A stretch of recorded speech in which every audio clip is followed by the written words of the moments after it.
Tengo el gusto de saludar nuevamente y de tener en este espacio a Carlos Mario Perea, profesor del IEPRI y director del Centro de Pensamiento Región Nación de la Universidad Nacional de Colombia.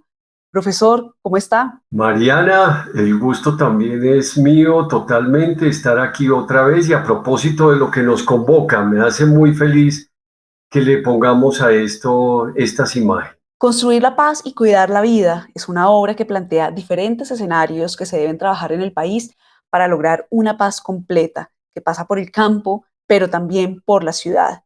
Así comienza la nota publicada recientemente por UN Periódico, en la que se realiza un resumen de este importante documento.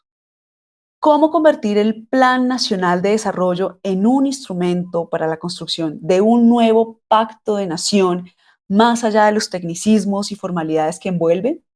Así abre este documento de recomendaciones que fue elaborado por 40 investigadoras e investigadores comprometidos con la búsqueda y con la construcción de paz. Investigadores e investigadoras que hacen parte de 5 de las sedes de la Universidad Nacional de Colombia, la sede de la Amazonia, la Orinoquia, La Paz, Manizales y Bogotá, además de las universidades del Valle, Nariño, la Militar Nueva Granada, la Tecnológica del Chocó, la Universidad de los Andes y City of New York. Asimismo, participan investigadores e investigadoras de justicia, de paz y reconciliación, del CINEP, del Centro de Investigación y Acción para la Paz y los Derechos Humanos CIPAT, del Transnational Institute y Mujeres Comité Nacional de Paro. El libro se estructura sobre un enunciado principal. Eso señalan los dos coordinadores académicos de esta publicación. El objetivo del Plan Nacional de Desarrollo 2022-2026 debe ser lograr la paz, el cual supone poner en marcha una política del cuidado de la vida en la que converjan la energía social, las instituciones y la inversión pública. Asimismo, se sustenta en 4 pilares. Y profesor, quiero que comencemos por estos pilares. ¿Cuáles son estos 4 pilares? ¿Cuáles son estos 4 principios que nos puede comentar sobre ellos?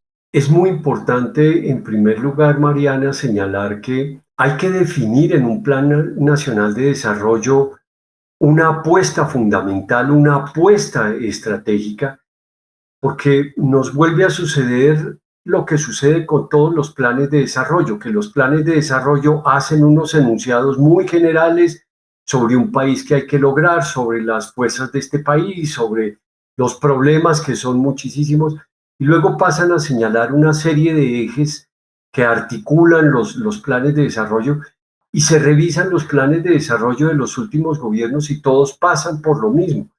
Lo que pensamos entonces es que un plan nacional de desarrollo en este momento del país debe hacer una apuesta estratégica, y una apuesta estratégica es un horizonte hacia el cual dirigir todos los esfuerzos de las instituciones, todas las energías sociales, toda la inversión del presupuesto como tú lo leíste ahora.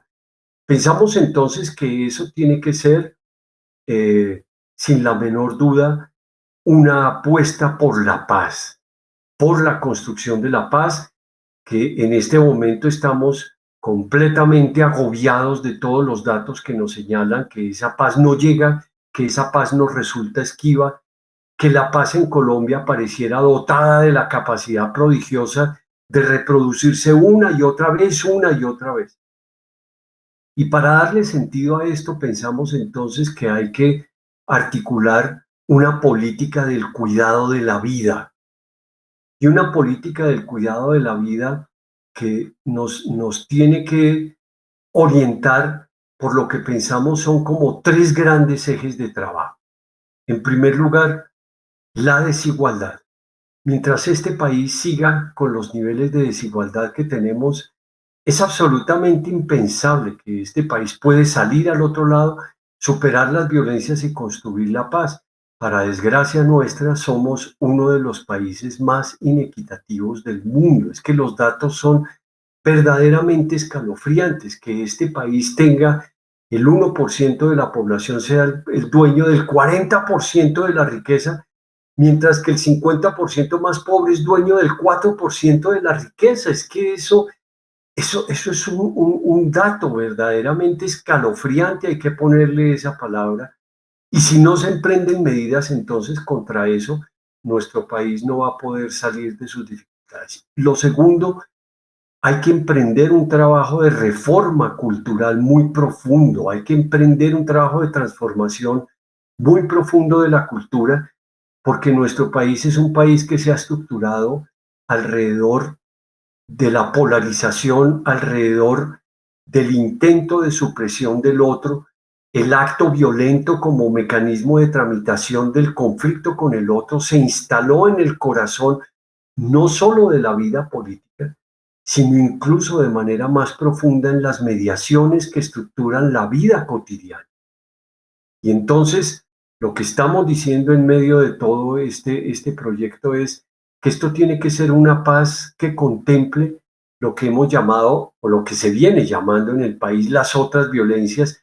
Lo hizo el informe por allá de los años 80, que lo dirigió el IEPRI, pero eso se perdió completamente en el desarrollo de la guerra que se generó desde los años 90, y entonces esto de las otras violencias desapareció por completo y es necesario meterlo en el corazón de este trabajo. Y lo último, naturalmente, tenemos que hacer un trabajo en contra de los poderes y las dominaciones a través de las armas que permean los sectores rurales, pero también la ciudad, porque eso es lo otro que tenemos que considerar, tenemos que incluir la ciudad. Esto nos lleva entonces, Mariana, a decir que este esfuerzo se puede construir solamente como un esfuerzo de nación. Hoy es necesario construir un pacto distinto de sociedad y de nación para el país, pensando, haciendo una consideración demasiado importante, que es la paz es un proyecto de modificación de los equilibrios de poder, y tenemos que entender radicalmente la paz en esos términos, porque seguimos pensando muy la paz en términos de paquete de programas y ejecutorias para resolver conflictos, y resulta que no, tenemos que asumir la paz es como un proyecto de transformación del poder, considerando que hay que balancear ahora los equilibrios de poder hacia la sociedad. La sociedad tiene que ser realmente el reservorio de la paz. Eso significa generar un proceso de desestatización de la paz en la dirección de llenar de poder a la sociedad. El antídoto más profundo contra la violencia es una paz orgánica, fuerte y movilizada, ¿no? Esos son como los enunciados básicos que le dan sentido a todo el proyecto. En el documento ustedes señalan, y aquí me permito abrir comillas, que junto a las otras violencias poco consideradas hace su aparición la ciudad, el territorio por entero olvidado en los emprendimientos de paz, el sesgo ruralista que informa tales emprendimientos desde comienzos de los años 80 deja por fuera los actores y las violencias sobre las que se apoyan los ejercicios de dominación propios de la vida urbana, tan atravesados por la desigualdad y exclusión como el campo. En este libro usted escribe un capítulo sobre la ciudad, esto que comentaba de las otras violencias, las otras criminalidades y el derecho de la ciudad a la paz. Hablemos, por favor, de este diagnóstico, ¿sí? Identifiquemos este problema en términos de lo que usted allí pone como los homicidios, las otras violencias, las otras criminalidades. El conflicto armado ha tenido un poder tan devastador sobre el conjunto de la vida colectiva que ha terminado produciendo que todos nuestros esfuerzos y todas nuestras energías se orientaran a resolver el conflicto armado. Es una situación completamente comprensible. El conflicto armado ha producido un desplazamiento en los términos en que las estadísticas lo muestran. De las víctimas de este país, más de 8 millones pasan por procesos de desplazamiento, que es la manera más profunda de desestructurar la vida de un país, es poner a la gente a moverse de sus sitios de residencia, con lo que sabemos lo difícil, lo laborioso, lo dispendiosa que resulta construir la vida. Y en un momento determinado se ha armado la vida con los tejidos imaginarios, que eso significa con los vínculos con los nexos, con la organización del trabajo, y viene alguien y saca a la gente, desestructura por completo los tejidos sociales, y el conflicto armado, sabemos, ha incidido sobre todo, nuestra vida pública está armada alrededor del conflicto armado. Entonces, el conflicto armado se terminó convirtiendo en el lugar en donde se pensó toda nuestra conflictividad.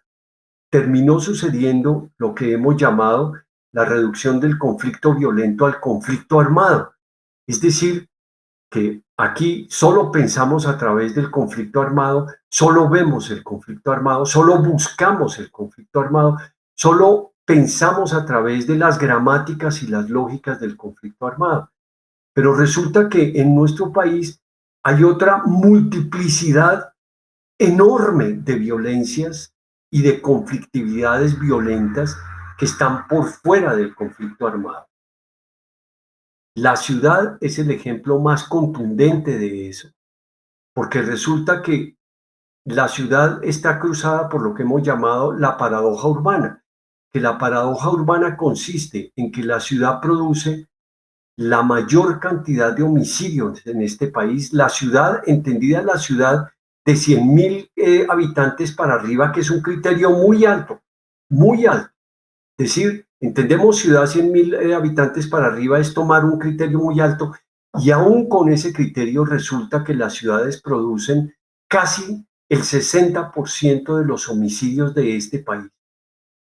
En la ciudad se producen el 80% de los delitos contra el patrimonio.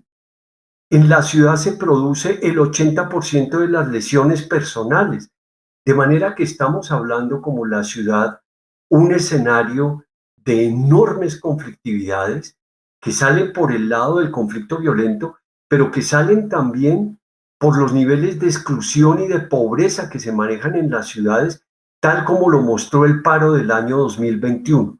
Lo que hizo el paro del año 2021 fue, entre otras cosas, mostrarnos que la ciudad es el lugar de una conflictividad tan fundante y tan profunda como lo es la violencia en lo rural y en el campo. En Colombia hemos terminado construyendo una lógica de pensamiento que pasa por pensar conflicto. Conflicto es igual a conflicto armado. Conflicto armado es igual al campo. Y como consecuencia de eso, todos los esfuerzos de paz de nuestro país desde los años 60, mira, esto es una cosa que tiene una historia muy larga, han estado marcados por lo que tú señalaste, un sesgo ruralista, que significa que todos los esfuerzos de paz se han centrado en el 80-85% de sus iniciativas en resolver los problemas rurales. Porque este esquema de conflicto, conflicto armado, conflicto en el campo, termina redundando finalmente en que la paz es igual a sector rural y hay que resolverlo en lo rural. Y eso ha significado, por eso la paradoja urbana, que pese a que la ciudad tiene esos niveles de conflictividad tan elevados, no existe en los proyectos de paz. El Acuerdo de La Habana, que es reconocido mundialmente como un acuerdo verdaderamente comprensivo y universal, que es prolijo en sus desarrollos porque es impresionante, resulta que el Acuerdo de La Habana menciona la ciudad 5 veces por computador, te digo, por computador. La ciudad no existe en la paz en Colombia, y es necesario que comencemos a pensar que hay que trabajar, hay que reivindicar el derecho de la ciudad a la paz. Y precisamente quiero continuar con eso, con lo que usted cierra, y es, ya se tiene este diagnóstico, ¿qué hacer? ¿Qué hacer sobre todo de cara a las acciones que se esperan del nuevo gobierno de Gustavo Petro, del gobierno nacional? ¿Y qué hacer sobre todo teniendo en cuenta esto que usted menciona del derecho de la ciudad a la paz? Ya el gobierno, de conversaciones que han resultado con este proyecto, está hablando de la ciudad, cosa que hay que celebrar. Es muy importante porque Mariana, esto yo digo que este ha sido mi sainete. Mi sainete es, hay que incluir la ciudad, hay que incluir la ciudad, hay que mirar la ciudad, hay que mirar la ciudad. Llevamos mucho tiempo en esto, haciendo el esfuerzo de que la ciudad sea mirada, y el gobierno, ya por lo menos el alto comisionado, salió diciendo que la ciudad iba a ser incluida. Hay que comenzar por pensar, Mariana, que pensar la ciudad no es ni medellinizar la ciudad, pensarla a través de los esquemas de Medellín, ni convertir la ciudad en el lugar del conflicto armado. Entonces, con eso lo que estamos haciendo es cercenar la singularidad de la ciudad, porque mira, lo primero que hay que pensar es, la ciudad tiene sus propias dinámicas y sus propios actores. El conflicto armado tuvo incidencias en la ciudad de las más diversas naturalezas, por supuesto, pero siempre sucedió que la intervención del conflicto armado en la ciudad estuvo mediada por los actores propios de la ciudad. Esto es una afirmación que podemos sostener incluso hasta en el caso de Medellín. Fíjate cómo Medellín, la ciudad donde el conflicto armado entró con mayor fuerza, terminó sucediendo que los muchos actores del conflicto armado que desfilaron por la ciudad, todos tuvieron que negociar con los combos en los barrios. Ya fuera que los exterminaran, ya fuera que los incorporaran a sus filas y a sus propósitos, pero siempre los actores armados tuvieron que discutir con los actores propios de la ciudad. Entonces los paramilitares que lograron crear en las ciudades unas inserciones muy fuertes cuando emprendieron este proceso de toma de las ciudades de 1999 hasta el 2005, los paramilitares tuvieron injerencias muy grandes en las ciudades, pero en todos los casos lo que tú terminas encontrando también es la manera como ellos hicieron arreglos y negociaciones con las estructuras delincuenciales que existían en la ciudad. Y lo que hicieron fue a través de ellas reproducir sus acciones. Entonces, en todos los casos, lo que terminamos encontrando es, fíjate cómo en la ciudad no podemos encontrar en ninguna ciudad de Colombia una reproducción de los esquemas de dominio que sí construyeron los actores armados en el campo. ¿Ves? Entonces, eso es muy indicativo de la manera como la ciudad obedece a unas dinámicas propias, y cuando vamos a pensar cómo incorporamos la ciudad, lo primero que hay que pensar es cómo son las dinámicas de la ciudad, considerando que cada ciudad tiene sus propias identidades de conflicto. Las ciudades, esos grandes conglomerados, terminan teniendo unas identidades muy definidas. El conflicto de Medellín es uno, el conflicto de Cali es otro muy distinto, que es muy distinto del conflicto de Bogotá, que es muy distinto del conflicto de Santa Marta, en fin. Es necesario entonces comenzar por considerar las maneras como hay que negociar en cada ciudad donde existen actores tan fuertes como es el caso más paradigmático de Medellín y Cali. Ahí hay unos actores con los que hay que negociar también si se está pensando en esto de la paz total. Medellín es una ciudad que ha sido objeto de las intervenciones más impresionantes en términos de esfuerzos, de dineros, de desarrollos institucionales, de construcción de experiencias, de transformaciones de la ciudad. Y al día de hoy nos encontramos que después de todos esos intentos, las estructuras armadas de Medellín siguen funcionando como si no estuviera pasando nada, porque ellas siguen ahí metidas. La oficina en este momento en peleas con las autodefensas gaitanistas que han logrado construir un acuerdo mediante el pacto de los fusiles. Están las bandas, están los combos metidos en los barrios que siguen como si en Medellín no se hubiera hecho absolutamente nada.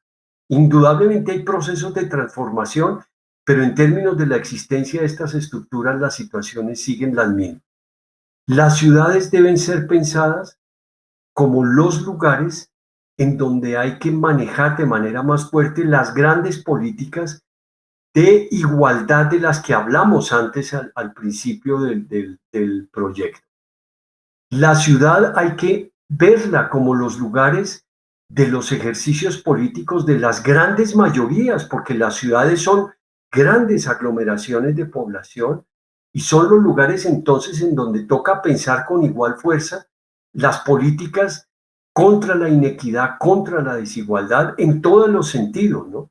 Porque en el proyecto estamos hablando de políticas de desigualdad, en contra de la desigualdad en dimensiones muy distintas, de lo económico a las mujeres, a los jóvenes, a las diferencias territoriales. Con la ciudad es necesario pensar también cómo van a ser incorporadas a los diálogos regionales. Mariana, no puede volver a suceder que pensamos en los diálogos regionales y volvemos a hacer diálogos rurales. Hay que incluir las ciudades, hay que pensar cómo vamos a incluir las ciudades, porque las ciudades son los lugares donde vive el 80% de la población y donde hay tantas exclusiones y tantos estigmas como los hay en lo rural. Entonces, es necesario incorporar la ciudad a eso. Es necesario hacer un trabajo en las ciudades de transformación de los tejidos sociales. Cuando pensamos en los tejidos sociales, pensamos otra vez en el campo y resulta que los tejidos sociales de las ciudades están tan rotos como todos los otros tejidos. Hay que pensar la ciudad como una unidad también, Mariana, porque lo que ha sucedido en Colombia es que como la ciudad está dejada a su libre funcionamiento, cada ciudad está enfrentada al problema de resolver por sí sola las situaciones de seguridad y de conflicto, en cuyo caso es necesario comenzar a pensar como una política central de paz la ciudad-región, en la medida en que hay que conectar los municipios y hay que conectar las ciudades que están, los municipios que están conectados a las ciudades que ejercen una función importante. Y para terminar, Mariana, es necesario hacer un trabajo decidido en contra del exterminio social, es decir, de la limpieza social. El trabajo con el exterminio social es demasiado importante porque es un actor de la violencia en nuestras ciudades, es casi, el exterminio social es la violencia emblemática de la ciudad. Y resulta que sobre eso no se habla nada y no se dice absolutamente nada. Es necesario entonces que esto se convierta como una política nacional de paz que tiene incidencia directa sobre las ciudades y que se trabaje directamente en la ciudad. Ese es el quehacer que está perfilado en el documento. Quiero que terminemos con una pregunta sobre, digamos, cuál sería la principal esperanza, cuál sería la principal oportunidad en materia de tratamiento de violencia en las ciudades que podría suponer este cambio de gobierno, teniendo en cuenta que hoy, 7 de septiembre, el gobierno Petro cumple un mes en el poder.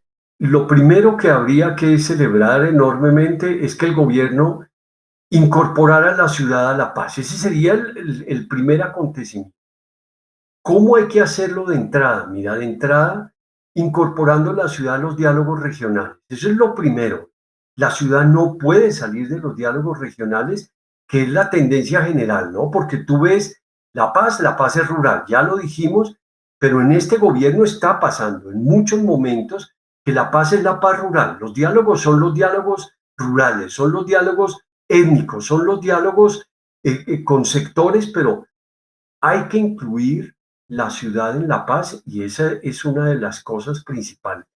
El gobierno puede emprender una acción desde ya contra el exterminio social. Sería una forma impresionante de asumir un trabajo sobre la ciudad y por sobre todo, Mariana, es que en las políticas económicas dirigidas a terminar la desigualdad en este país, la ciudad sea incorporada de una manera sistemática. Eso sería lo que pensaría yo que es una cosa que se puede comenzar a hacer desde ahora, que le dé un lugar real a la ciudad dentro de estos proyectos de paz. Profesor, nuevamente muchas gracias por su tiempo, gracias por participar en este espacio y reciba un saludo.